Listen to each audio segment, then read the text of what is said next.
بسم اللہ الرحمن الرحیم۔ حضرت میمونہ رضی اللہ عنہا سے روایت ہے، انہوں نے فرمایا کہ نبی صلی اللہ علیہ وآلہ وسلم نماز پڑھتے اور حیضہ ہونے کے باوجود میں ان کے سامنے ہوتی۔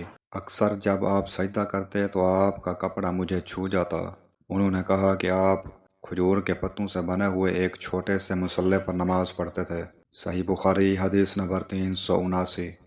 حضرت انس بن مالک رضی اللہ عنہ کی نانی ملائکہ روایت کرتی ہیں کہ رسول اللہ صلی اللہ علیہ وآلہ وسلم کو کھانا تیار کر کے کھانے کے لیے بلایا۔ آپ نے کھانے کے بعد فرمایا کہ آؤ تمہیں نماز پڑھا دوں۔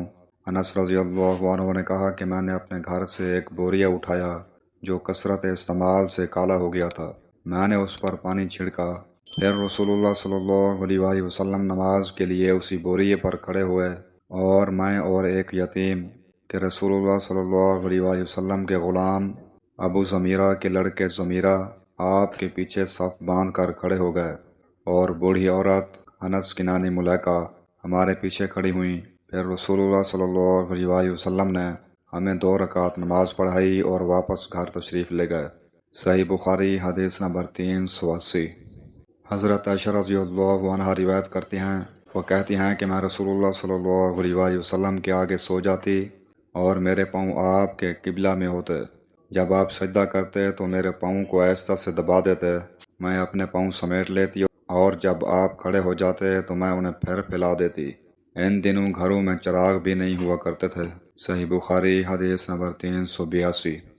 حضرت عائشہ رضی اللہ عنہا سے روایت ہے کہ رسول اللہ صلی اللہ علیہ وآلہ وسلم اپنے گھر کے بچھونے پر نماز پڑھتے اور حضرت عائشہ رضی اللہ عنہا آپ کے اور قبلے کے درمیان اس طرح لیٹی ہوتی جیسے نماز کے لیے جنازہ رکھا جاتا ہے۔ صحیح بخاری حدیث نمبر 383۔ حضرت حذیفہ رضی اللہ عنہ سے روایت ہے، وہ فرماتے ہیں کہ انہوں نے ایک شخص کو دیکھا جو رکوع اور سجدہ پوری طرح نہیں کرتا تھا۔ جب اس نے اپنی نماز پوری کر لی تو حذیفہ رضی اللہ عنہ نے فرمایا کہ تم نے نماز ہی نہیں پڑھی۔